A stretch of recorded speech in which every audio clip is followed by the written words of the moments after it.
So my name is Em. I'm the marketing coordinator for Season, and we are Mhm. just absolutely delighted to hear from you, especially since I've been a fan since like 1990 when I was a little girl.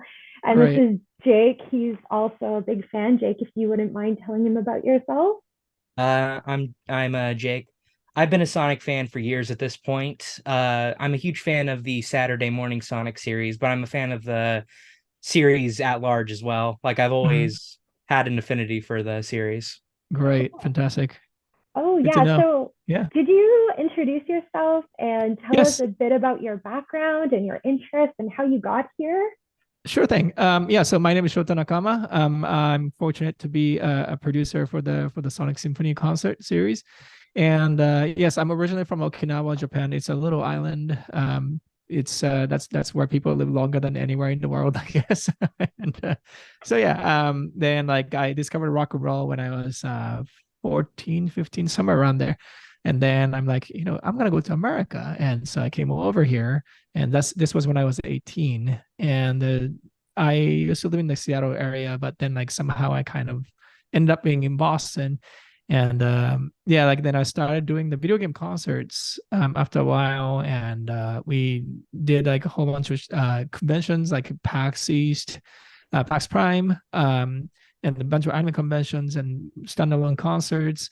And we worked with like along the way, we worked with a lot of publishers like Square Enix, Capcom, and Rooster Teeth, and yeah, did like official soundtracks for Final Fantasy 15 and all that stuff. And eventually, I we kind of landed on the well, working with Sega, and yeah, so like when we worked with Sega initially, it was like 2016, I believe 2016, 2017. Yeah, 2017. So San Diego Comic Con, we did a show together. They asked me to just produce a show, and I'm like, sure, yes, I could do it. And then it worked well. It worked out well.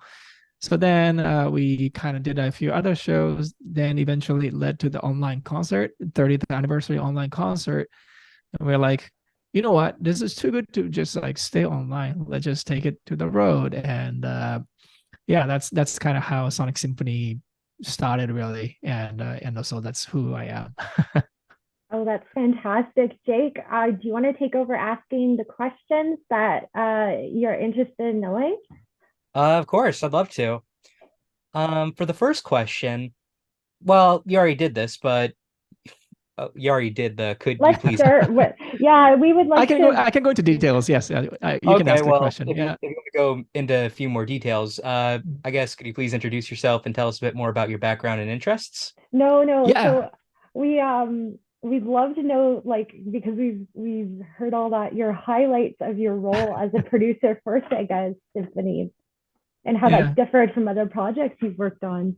Yeah. Yeah, so I'm basically in charge of what's happening on stage entirely. So like producing all the aspects of the show. So like I monitor well, the video stuff. My stuff is handling the video editing because like he's got the kick-ass team, and like the team is amazing.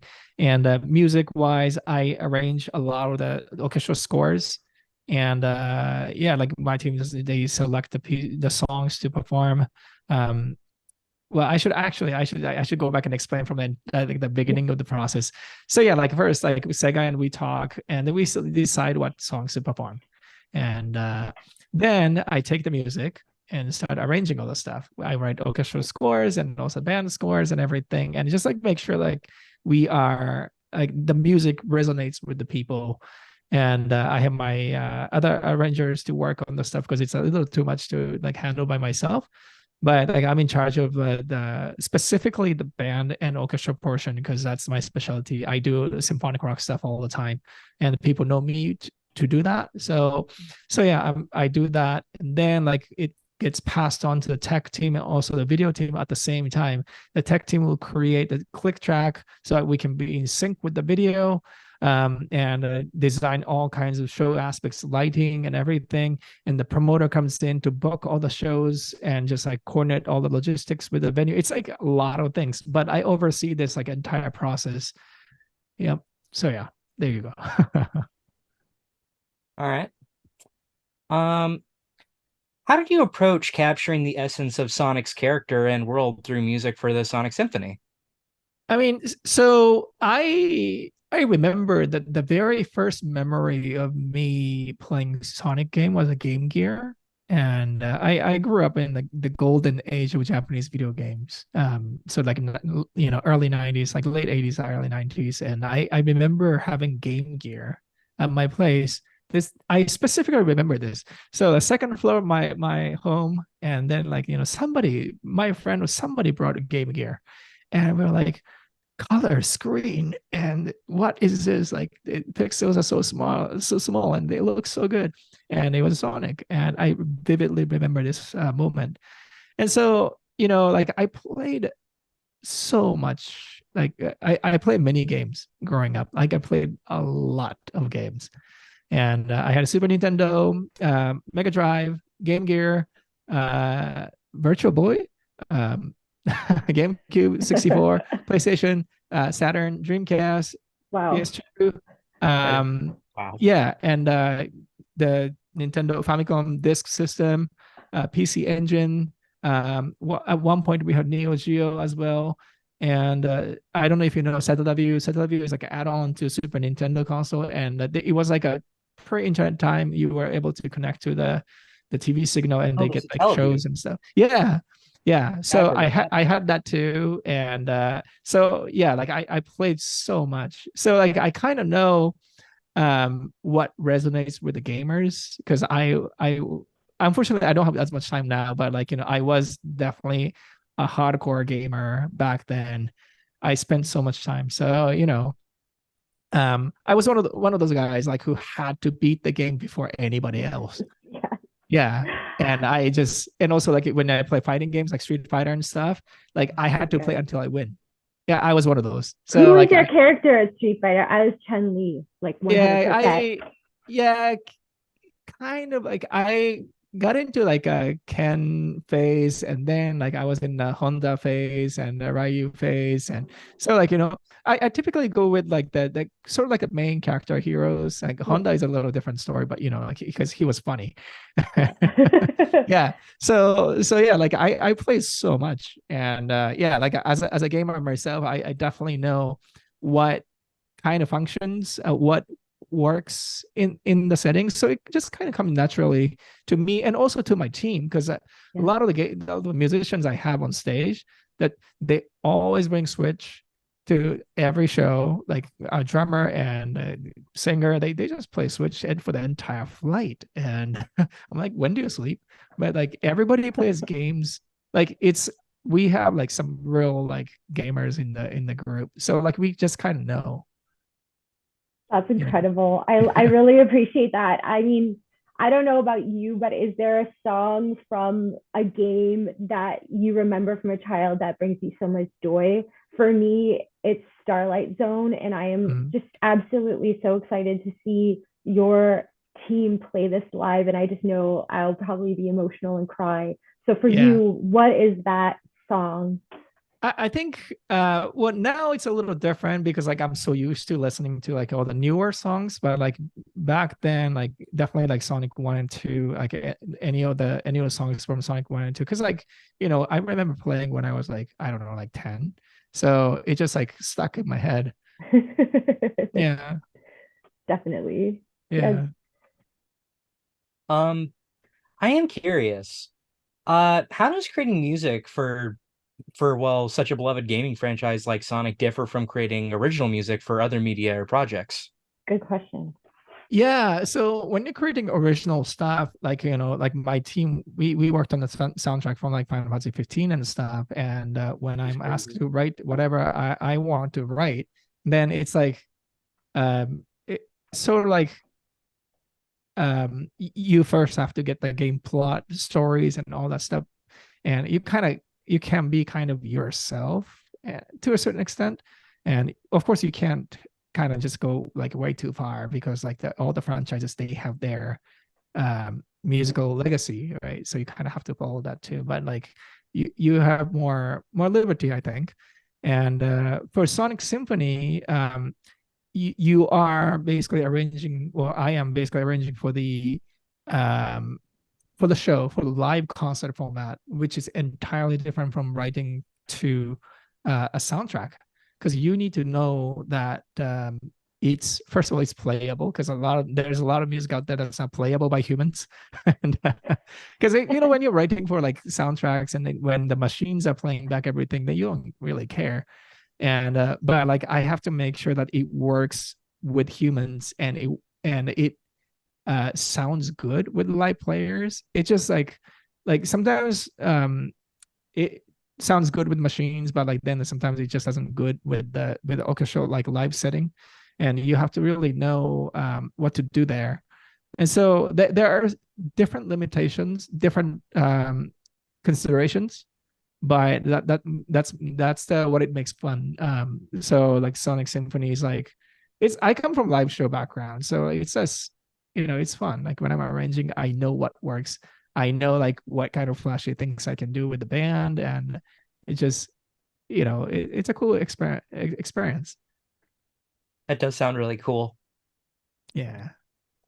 Well, going forward, I guess, looking ahead, do you have any upcoming projects or collaborations related to Sega or the Sonic franchise that you're excited about or can share with us? Um, Sega, yes, but unfortunately, I can't really speak about that right now. But related to the Sonic Symphony stuff, we are booking more shows, and I just got an email from the promoter listing the new dates, new locations, plus Vancouver. yeah. I want to go to Vancouver, so like let's see like if we can do that. And also potential shows, because like a lot of times what you have to do is you have to approach the venues, and then you have to challenge the dates. A lot of the other promoters, they have like placeholders sometimes for bookings, so then like you have to kind of win the competition. So like that's what the promoter is doing. And but I saw like a good list of new shows, and it's super exciting to see that. So yeah, like that's what we're working on. I'm putting like a lot of focus, a lot of my attention to Sonic Symphony. It's definitely like number one priority for me, and I want the show to grow bigger. I want to bring the show to more people, in to the entire world, and it deserves attention. It requires attention, and I gotta do this. So yeah. Yeah, I recently watched the whole 30th anniversary show Mhm. on YouTube, and man, I can't imagine how amazing it must be live. Yeah, it's the live show it's just something else. And I think Sonic has a really, really good combination of instrumental music and also the vocal music. Because to me, a lot of people can probably sit down in a symphonic concert and listen to the stuff, but it's tough to for the people who don't play music. I think it's a little difficult to sit down for like 2 hours long listening to just pure instrumental. And but of course, like if there's a video and lighting, it's different, but it's it's a different experience. And I love that too, because I went to school for classical music, so I do like that. But our style is just banger after banger after banger. Let's sing along and just go and have a great time. It's almost like a party time with sonic music. Like we do, the first set is entirely symphonic, so we pay respect to the instrumental stuff in that way, right?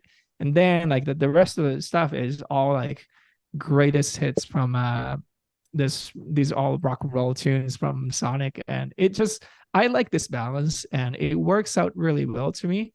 And yeah, so that's there you I go. have a question. Okay. Yeah. How does it feel to see the show completely sold out and seeing Crush 40 just rocking out on the stage and everybody in the audience singing along?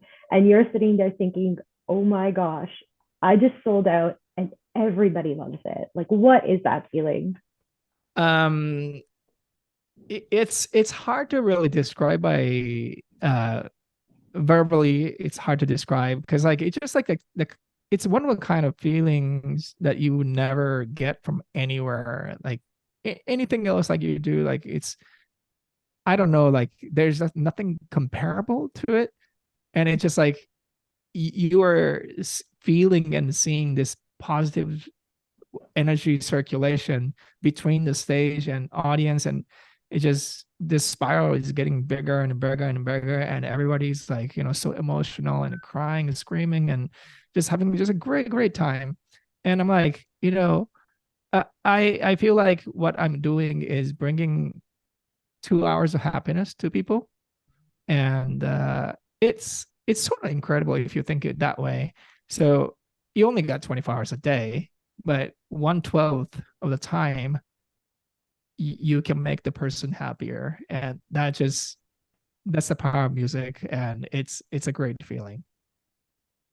Absolutely. It is listening to all these songs that I've always loved performed alongside an orchestra. It's it's incredible, genuinely. Like Endless Possibilities with the orchestra is insane. Yeah. I literally have goosebumps thinking about it right now. Like that's the Yeah. power of this music. And Yeah. I can't believe that we have the opportunity to speak to you about this. Were there any particular tracks or musical moments in this show that were especially meaningful or exciting for you to compose or produce or perform? Um yeah. Um well, I'm seeing this from like a sort of like a producer point of view, I guess. But for the LA show, Live and Learn was definitely like a, a, a moment for me, because I asked Kellen to sing with us, and Johnny came on, and um Jun Senoue, the composer, Otani-san, and like we concluded the set with the encore, big encore with all the guests, and just seeing like, just like unity of all the Sonic superstars, and just like everybody is like doing this for everybody, and that producing that moment, creating that moment, I felt like I accomplished something great. And like that's definitely a memorable moment, for me, which I created, I think. Yeah. Yeah, I absolutely agree with you on that one. I And agree. yeah, go ahead, Jake. I was gonna say, aside from that, is there any other highlights that you've had with you regarding your experience working on the Sonic Symphony? Yeah, I mean, it's a lot of hours and all the efforts put into, everybody in my team. Like we tirelessly work together to make this happen. It's like literally months of work, and rehearsals, and just like, talking to the team, like what works, what doesn't work, and just like shaping up refining the show, and just seeing the result, seeing like, so many people enjoying what we created. I can't really specify like single moments, but like I just overall picture, it's pretty incredible. Yeah, absolutely. Yeah. And I do have to say, I've been obviously watching you on Twitter, interacting with the Yeah. fans and actually listening to them, organizing the merchandise, adding Mhm. new shows. Like, I've Yeah. never seen anybody that is a producer of something so big interact with the fans. So I can't help but feel like you really do care about this production and you really do care about the fans that are so Mhm. excited to see you. So I just thank you for that. And like, Right. do you love interacting with everyone online, or is it I mean, I love overwhelming? it. Yeah, of course I love it. And then it just, like, initially we weren't doing conversation stuff, but like one point I was like, no, like I have to like just jump in and just like really like talk with these guys, and especially like when the problems occur, I want to be transparent for everyone, Yeah, and for our sake as well, and so that like there's a clear message that we're sending. And I don't ever want to become somebody who's like, oh, it's not my business, I don't care, like I'm just gonna stay silent. That's just not the way I want to handle the Sonic Symphony stuff. And I want to engage with the fans. And also, as you guys know, like Sonic never really gets, like concert like this. And it's a moment for, it's like a milestone for the yeah, fans. yeah. And I just see them talking about the shows, and I just couldn't stop interacting with them. And of course, like every day I'm spending like, hours doing Twitter and stuff, but I it's know. worth it. And it's just like posting constant updates and everything. And I think it creates a momentum for the show as well. And I think it's a great way to just like keep the trust in the project. Mm-hmm. Mm-hmm. Yeah. Well, while we have you here, what do you want the fans to know? What do you want to tell them today? Yeah. Yeah, so like more shows are coming, and we are definitely seeing more shows domestic. Well, when I say domestic, it's US, but like more international shows are coming. And I can assure you that because I saw that list. And it's initially when we announced it, because every new show has to kind of start with like a lesser number of shows, because a lot of promoters would not like, it's too risky for them to commit to like a major world tour from the very beginning. So a lot of promoters, they start, let's do like 2 big shows, 3 big shows, and then go big. And that's exactly what happened. So like when we announced it, we only announced 2 shows first, LA and London. Yeah. And now that these shows went so well, Mm-hmm. it's now easier to book all the shows. And the promoters are, okay, we believe in this show. This is just amazing. Let's go do more shows. And they are completely on board with us. And I think we just saw the result, right? Like the LA shows were just crazy. London shows were crazy. And we we want to see everybody, and we want everybody to see us. And this is something else. I think Sonic Symphony is something else. I've gone to many or virtually every video game concert, major concert, in the world. And I think Sonic Symphony is really like, I don't know, like it's sort of like in between like normal like rock show Yeah. and a video game concert, right? And it's like we're taking like great things from both sides and just fusing them together. And that's what's happening. And I think only Sonic can do that. Yeah, you'll never meet a more excited fan base than the Sonic one. What do you think, Jake? I would say that we're definitely the most Yeah. passionate group of people that you'll ever Yeah. meet. And they know the lore. You know the lore. You know everything. So I Yeah, mean, I know way too much about Sonic, honestly. Yeah, see, like Sonic fans are like all hardcore fans, and I'm like, that's pretty amazing. it Yeah. is so amazing. And Better there's for worse. so many different directions that Sonic has gone in. And at the end of the day, he's still that cool guy that's going to be your friend no matter what. And Right. I feel like with your music, you're actually bringing this character to life so that we can all see him in reality. And that brings me to my next question. Are we going to get a live video? Because the last time we did it, it was Right. COVID, and you just don't have the energy of the people Right. like if we had it like live in LA, you know? Mhm.